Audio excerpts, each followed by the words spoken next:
direct accusation against Donald Trump. Zelensky has disrupted negotiations with Russia and the United States. Find out what happened this time. A new round of conflict. Zelensky hands over the decision on Donbass to the people and announces a national referendum. Moscow's reaction and analysts' statements. Scandal at the UN in Ukraine. Over $60 million may have been funneled to suspicious entities. We'll find out all the details below. Piracy has begun. The United States is seizing tankers at sea and preparing for a new confrontation with a shadow fleet. Washington claims this is only the beginning. What does this mean for seaborne oil carriers, and what response is Moscow expecting? Friends, hello everyone, this is the Wave of Events channel, and as always, I'm your host, Valerie. Today we have a lot of interesting news, as well as details and hidden truths, which we'll explore in this episode.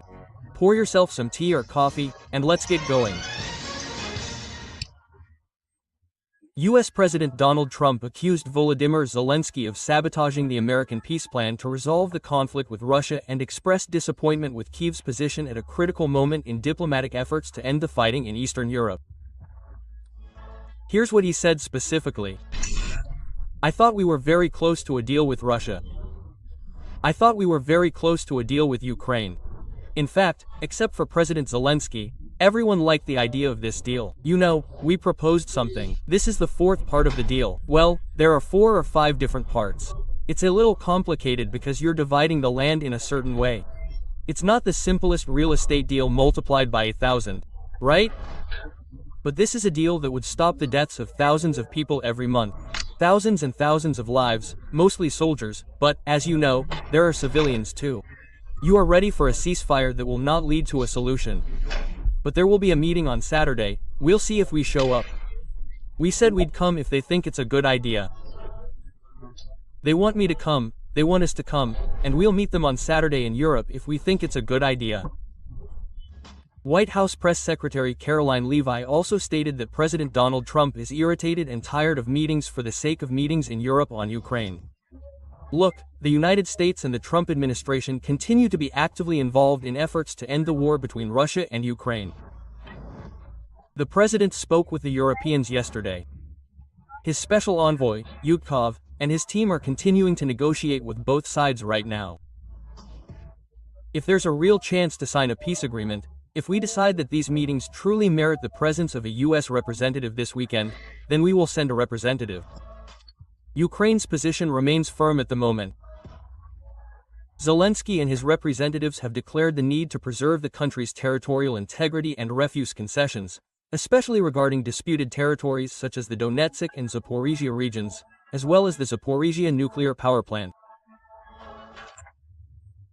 Senior U.S. diplomats are currently negotiating with both the Ukrainian and Russian sides, actively discussing the possibility of concluding a peace agreement before the upcoming holidays. Some European leaders have expressed concern about the conflict's potential impact on regional security and economic stability, according to correspondents from Berlin and Paris. Thus, disagreements between Washington and Kyiv over the content and terms of the peace plan remain the main obstacle to its possible approval, underscoring the complexity of diplomatic efforts aimed at ending the long-running conflict. Amid current events, reports emerged today that Ukrainian President Volodymyr Zelensky has essentially proposed a different form of engagement on peace issues. He has proposed holding a national referendum. According to Zelensky, the decision on the fate of the disputed territories, including the eastern regions of Donbass, should be made by the people of Ukraine through a popular vote or in the next presidential elections, emphasizing that the specific mechanism for holding such a referendum has not yet been determined. International experts note that the referendum initiative may reflect Kyiv's desire to take citizens' opinions into account on contentious issues, as well as an attempt to strengthen internal unity ahead of potential territorial concessions under a peace agreement. However, critics point out that such steps may be part of a tactical maneuver to buy time and strengthen negotiating positions amid pressure from various parties involved in the negotiations. Deputy Chairman of the Russian Security Council Dmitry Medvedev sharply criticized the possibility of holding a nationwide referendum on territorial control, as announced by Ukrainian President Volodymyr Zelensky, noting that it would slow down the negotiation process and would serve Kyiv's interests. Journalist and blogger Anatoly Sherry claimed that a large-scale corruption scheme involving Ukrainian and foreign intermediaries may have been operating in Ukraine.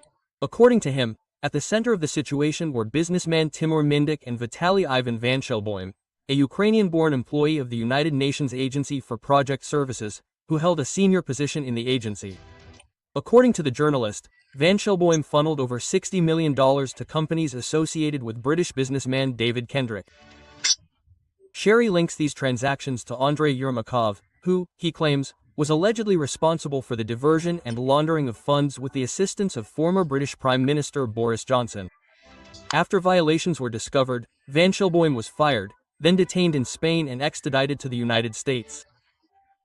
The United Nations Labor Court ordered him to pay $58 million in damages.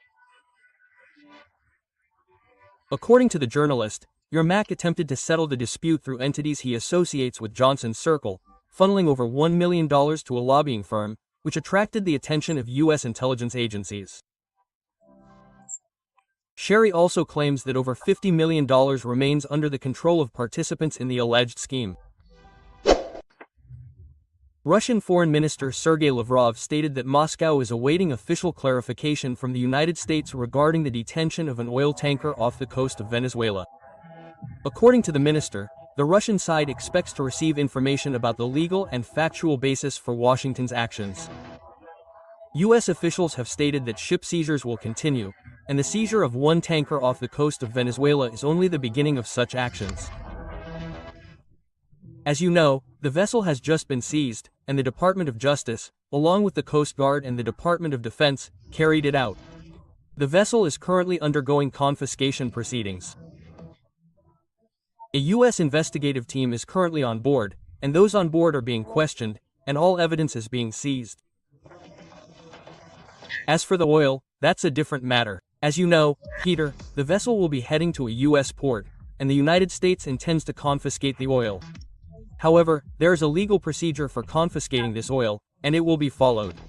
Earlier, U.S. President Donald Trump announced the seizure of a large tanker, but did not disclose the vessel's name, route, or flag state. According to U.S. authorities, the vessel was under sanctions. Attorney General Pam Bondi stated that the tanker may have been transporting oil products from Venezuela and Iran. She also clarified that the operation was conducted with the participation of the Defense Coast Guard and the Federal Bureau of Investigation. One theory raised is the possibility that foreign entities may be supporting banned organizations. U.S. Senator Lindsey Graham expressed support for the tanker's detention and proposed extending this practice to vessels he believes may be involved in transporting sanctioned Russian oil. He stated that such measures, in his view, should serve as a tool for pressuring a state whose activities are objectionable to Washington. In Russia, it has been proposed to introduce a mandatory work and service program for graduates of pedagogical universities, similar to the current procedure for medical specialists, said Andrei Kartopolov, chairman of the State Duma Defense Committee, commenting on the shortage of teachers in cadet schools. According to him, targeted training and mandatory work after graduation will help offset the state's costs for training specialists and provide personnel for educational institutions. Kartopolov noted that graduates of pedagogical universities could complete internships at cadet schools under the guidance of mentors, which will simultaneously develop professionals and ensure high-quality training for young people.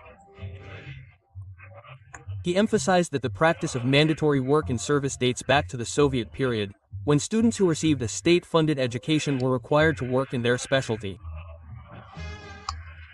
The head of the Defense Committee also proposed involving veterans of the war against Ukraine in teaching, especially those who are unable to hold combat positions due to health reasons. Earlier, in November, the State Duma passed a law requiring mandatory work and service programs in state medical institutions for graduates of accredited medical universities. Thus, the initiative to expand the practice of mandatory teacher training is aimed at improving the quality of education, filling the personnel gap, and encouraging graduates to work in the profession in the interests of the state. Well, friends, as always, I look forward to your reactions and your engagement with today's news. Thank you for watching. This was the Wave of Events channel. See you soon. We'll remember.